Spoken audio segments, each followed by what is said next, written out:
Chapter 11. Ramdas. There were fine sunsets even in the square sometimes.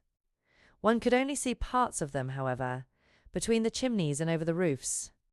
From the kitchen windows one could not see them at all, and could only guess that they were going on because the bricks looked warm, and the air rosy or yellow for a while, or perhaps one saw a blazing glow strike a particular pane of glass somewhere.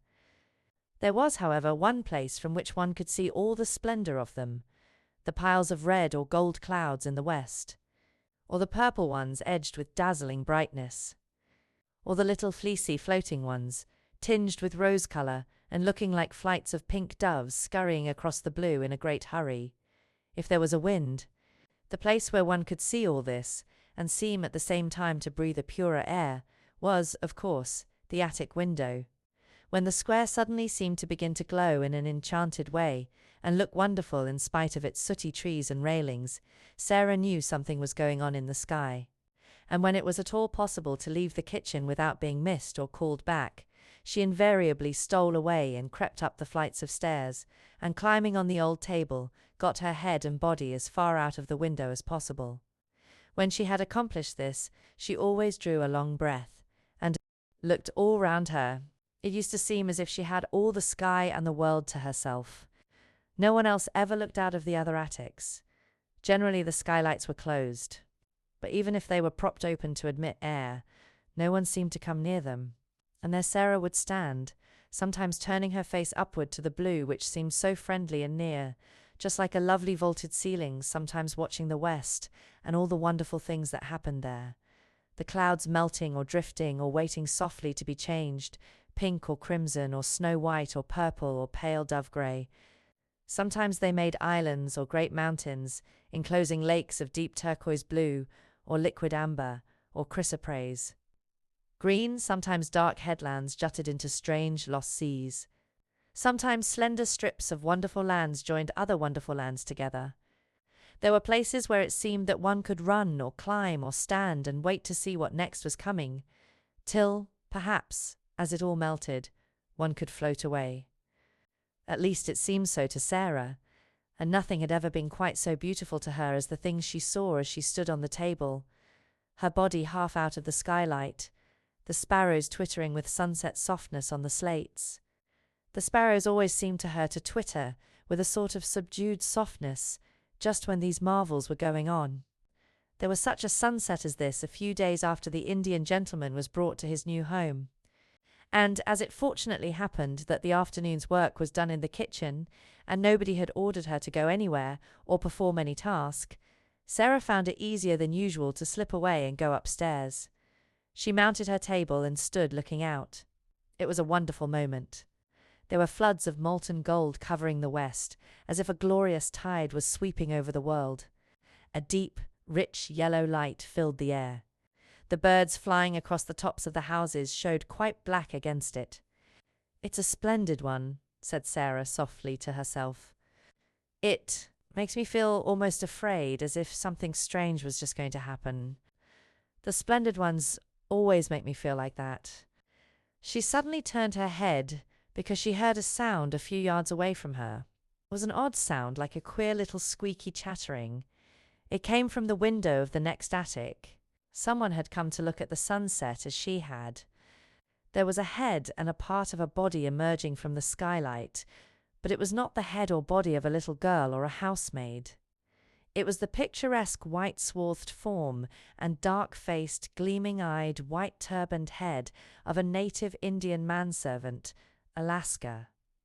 Sarah said to herself quickly, and the sound she had heard came from a small monkey he held in his arms, as if he were fond of it, and which was snuggling and chattering against his breast.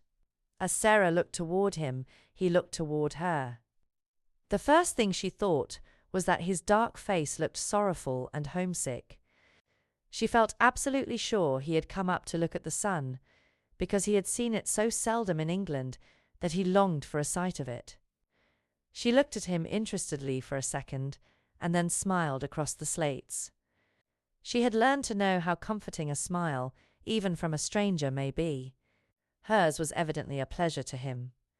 His whole expression altered, and he showed such gleaming white teeth as he smiled back, that it was as if a light had been illuminated in his dusky face. The friendly look in Sarah's eyes was always very effective when people felt tired or dull. It was perhaps in making his salute to her that he loosened his hold on the monkey. He was an impish monkey, and always ready for adventure, and it is probable that the sight of a little girl excited him. He suddenly broke loose, jumped onto the slates, ran across them chattering, and actually leaped onto Sarah's shoulder, and from there down into her attic room. It made her laugh and delighted her. But she knew. He must be restored to his master if the Lascar was his master, and she wondered how this was to be done. Would he let her catch him, or would he be naughty and refuse to be caught, and perhaps get away and run off over the moods and be lost? That would not do at all. Perhaps he belonged to the Indian gentleman, and the poor man was fond of him. She turned to the Lascar, feeling glad that she remembered still some of the Hindustani she had learned when she lived with her father. She could make the man understand. She spoke to him in the language he knew. "Will he let me catch him?" she asked. She thought she had never seen more surprise and delight than the dark face expressed when she spoke in the familiar tongue. The truth was that the poor fellow felt as if his gods had intervened, and the kind little voice came from heaven itself. At once Sarah saw that he had been accustomed to European children. He poured forth a flood of respectful thanks. He was the servant of Missy Sahib. The monkey was a good monkey, and would not bite. But, unfortunately, he was difficult to catch. He would flee from one spot to another, like the lightning. He was disobedient, though not evil.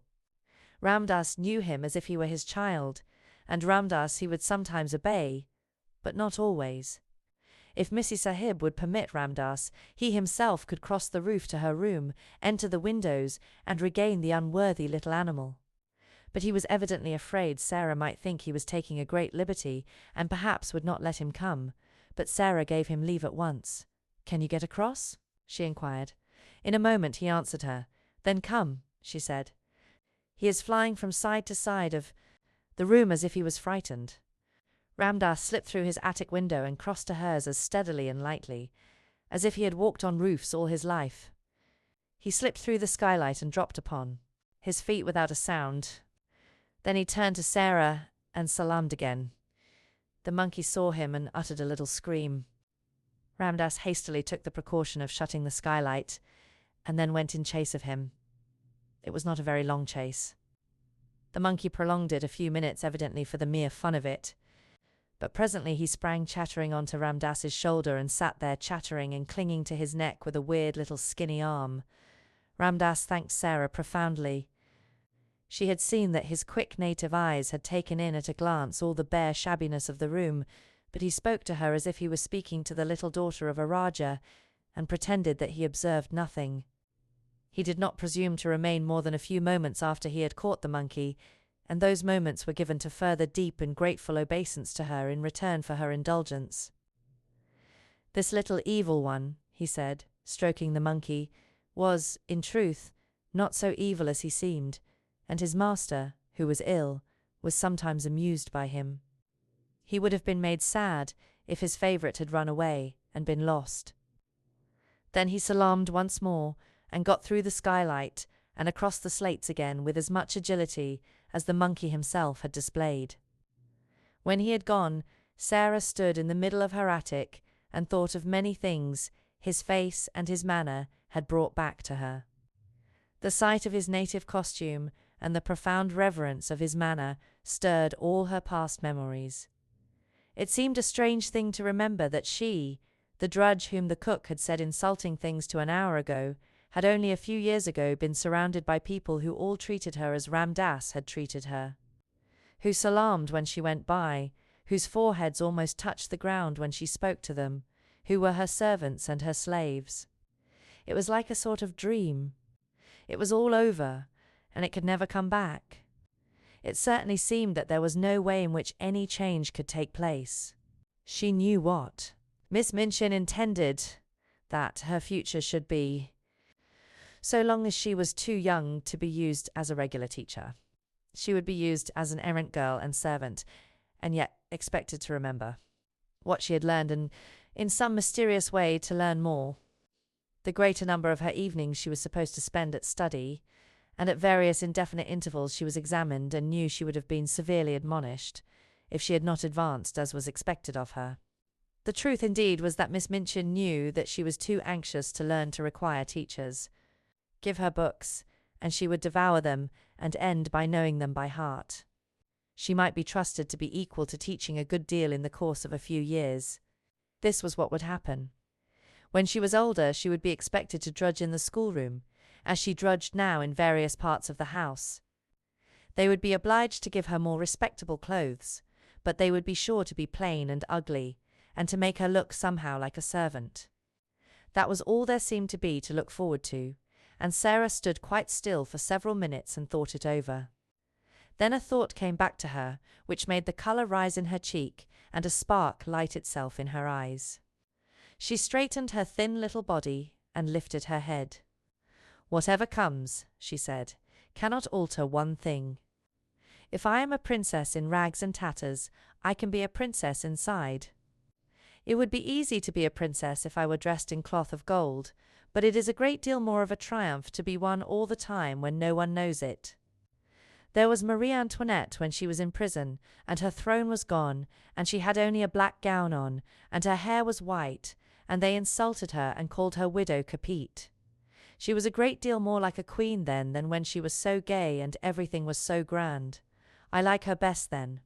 Those howling mobs of people did not frighten her. She was stronger than they were, even when they cut her head off."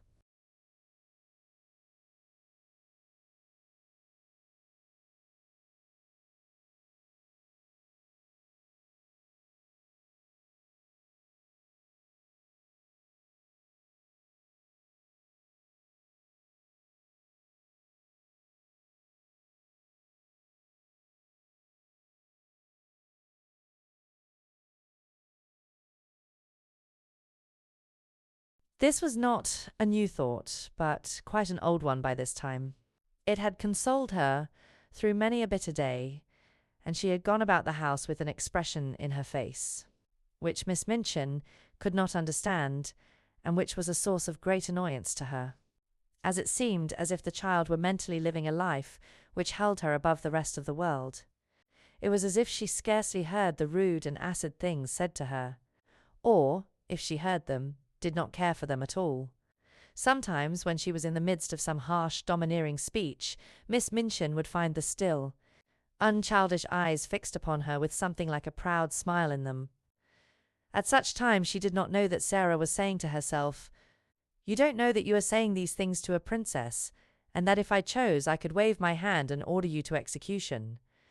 I only spare you because I am a princess, and you are a poor, stupid, unkind, vulgar old thing, and don't know any better."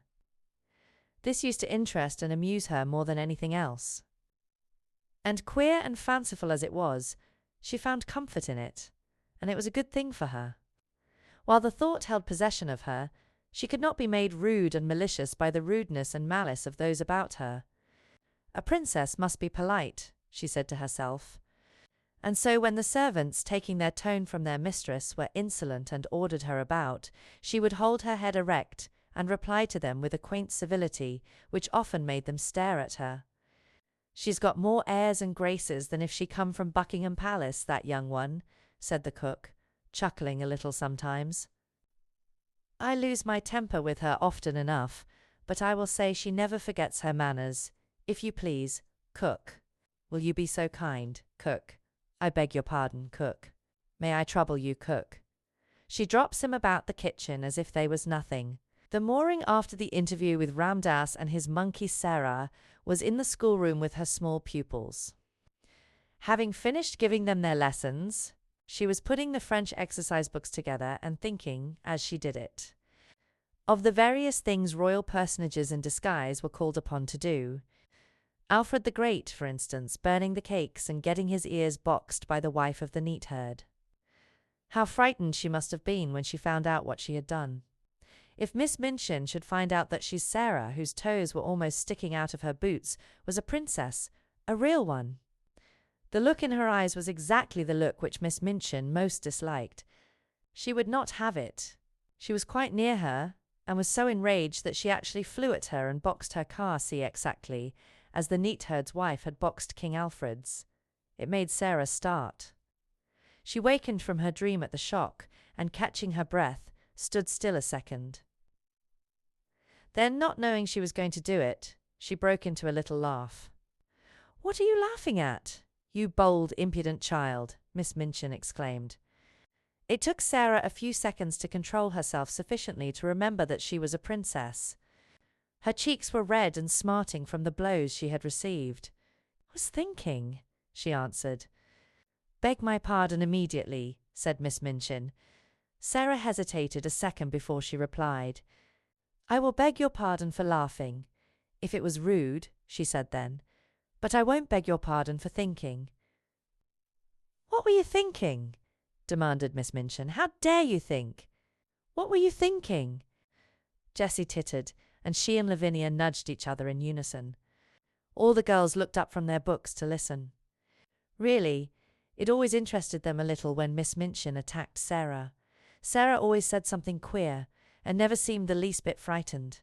She was not in the least frightened now, though her boxed ears were scarlet and her eyes were as bright as stars. "I was thinking," she answered grandly and politely, "that you did not know what you were doing, that I did not know what I was doing." Miss Minchin fairly gasped. "Yes," said Sarah, "and I was thinking what would happen if I were a princess and you boxed my ears, what I should do to you. And I was thinking that if I were one, you would never dare to do it, whatever I said or did. And I was thinking how surprised and frightened you would be if you suddenly found out." She had the imagined future so clearly before her eyes that she spoke in a manner which had an effect even upon Miss Minchin. It almost seemed for the moment to her narrow, unimaginative mind that there must be some real power hidden behind this candid daring. "What?" she exclaimed. "Found out what?" "That I really was a princess," said Sarah, "and could do anything I liked." Every pair of eyes in the room widened to its full limit. Lavinia leaned forward on her seat to look. "Go to your room!" cried Miss Minchin breathlessly. "This instant leave the schoolroom. Attend to your lessons, young ladies." Sarah made a little bow. "Excuse me for laughing if it was impolite," she said, and walked out of the room, leaving Miss Minchin struggling with her rage, and the girls whispering over their books. "Did you see her? Did you see how queer she looked?" Jessie broke out. "I shouldn't be at all surprised if she did turn out to be something." "Suppose she should?"